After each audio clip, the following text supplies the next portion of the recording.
I'm about to try to see me and C Dub. We about to mess up our friendship. It's Teague. I'm about to convince you to leave. Convince me to leave. Yeah, I'm about to convince you to leave the state and go to find another location. I don't. Well, How is he still there, man?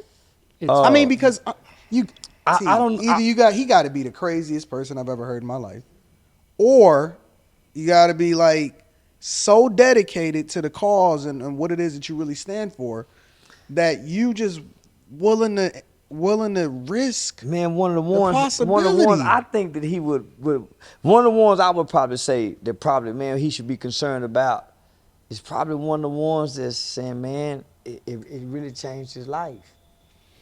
Yeah, but you just don't know, bro. Well, I had the vast majority of the threats came after the roundups. That's when I'm gonna have the same phone number, by the way. If they still want to call me, they can call me. Hey, Jesus But Christ. hey, you gotta know. You got good and the bad. You gotta know.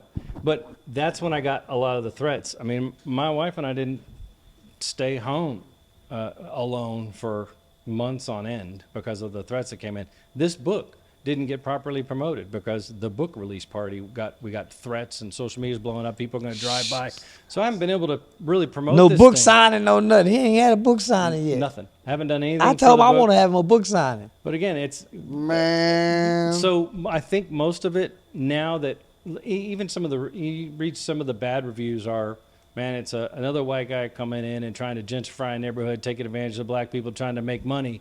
And I'm like, okay, well, that's a person that didn't read the book, so Yeah, I don't care yeah. what they say because they obviously didn't read the book. 'Cause that's Yeah. not what it's about at all. In fact, it's entirely the opposite. I try to do everything I can to advocate for black people and especially poor black people, and I even get flack for that. I'm not trying to be the white That's what I'm savior saying. for You white can't savior complex. That doesn't you exist. can't win like either way you lose. That's what I'm saying. Well, either way, you kind of win too. All you got to do is just, and I know you know this.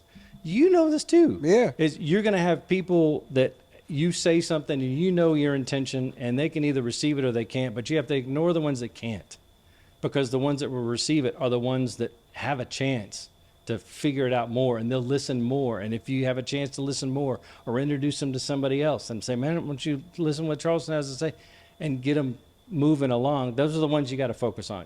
There's way too many extreme opinions these days that it's going to be impossible to drag to the middle. Maybe I'm the crazy one for having crazy friends like you and Charleston. Because see, Charleston don't care nothing about what these people were saying. Well, we've like had that Charleston gonna conversation, say what Charleston want to say, and then you crazy because you're not selfish enough to actually protect yourself.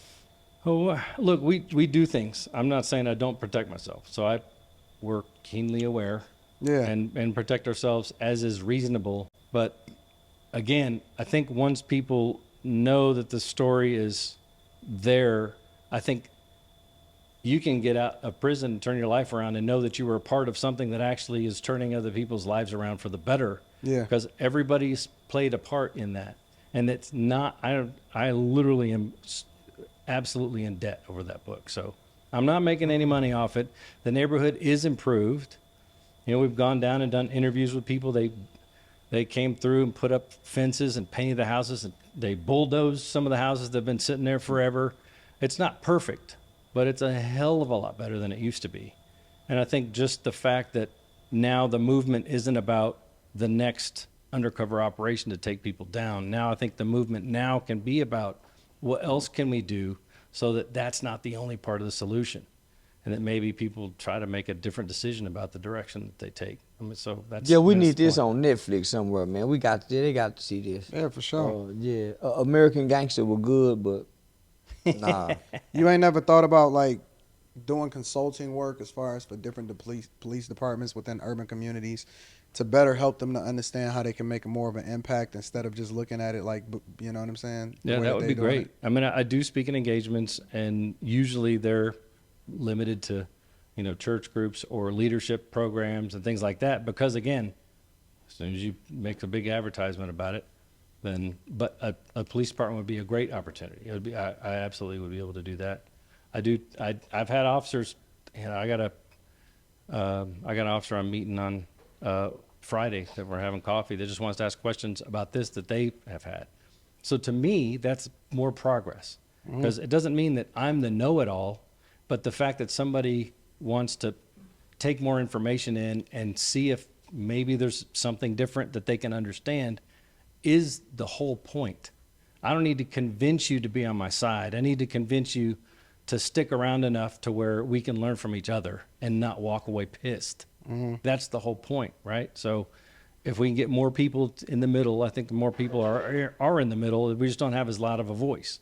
Yeah. Because people are getting on the news are not really the majority. It's just a lot more entertaining. Yeah. So I definitely think there's a lot of cops that could glean a lot from that, and things that I might have to say, I would absolutely learn a lot from them too, because I'm sure cop work has changed since I've left it. But that would be the whole point. Let's continue to have those conversations. The just a simple fact how you was able to go in and infiltrate, I think could be a cultural teaching point for law enforcement. Yeah. Just on how to come in and learn how to interact with us. Yeah. Where they ain't got to pull their guns out and shoot. Right. Without the intention of infiltrating, but just the intention of Being able just to interact. Yeah, relate. You came from a band, playing in a band.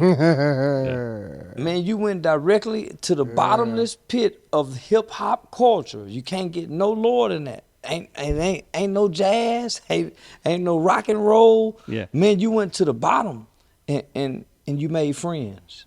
Yeah. With a lot of barriers in place for you not to make friends. For one, your job.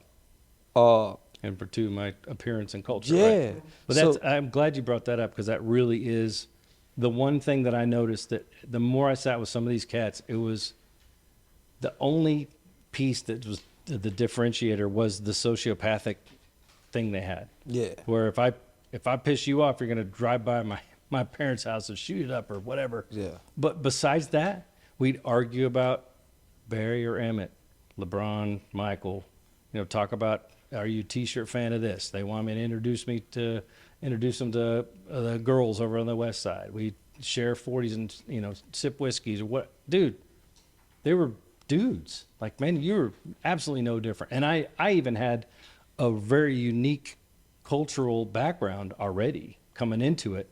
As a white guy, I felt like I was cultured because, again, I didn't even know it was dangerous to drive into the third ward and have a rehearsal.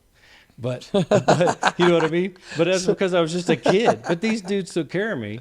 But this experience changed it completely. Because this was knowing what I was getting into. Everybody thinks. What about the music, though?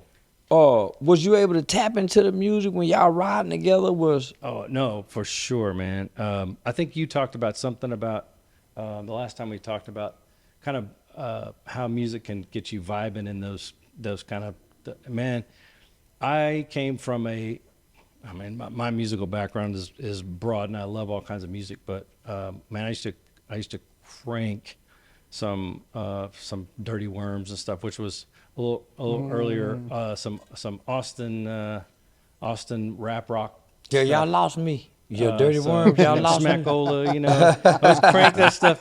So, but I could actually figure that out. I know that you cranking your windows down and cruising and knowing you're about to go do some kind of touch and go deal, and you got that music crank, and I know how it can impact you, whatever kind of music it is, honestly. Yeah. Right? And I'm back in the music industry now with my new projects, though, and I do the same thing with my music. My music now addresses those same social issues. And tries to start conversations and whatever. People like different kinds of music, and I play what I play, but if you like it, cool, but at least it's for the right reasons, right? Even if you don't like it. So, and I've even done some collabs. At first we got some interest from Scotty Bernstein, who was the Straight Outta Compton producer, and he was attached to this project, and so I started doing a couple collaborations with some local rappers, some Fort Worth guys, to try to see if, hey, we get placements in my own show. That'd be kind of a cool deal too, right?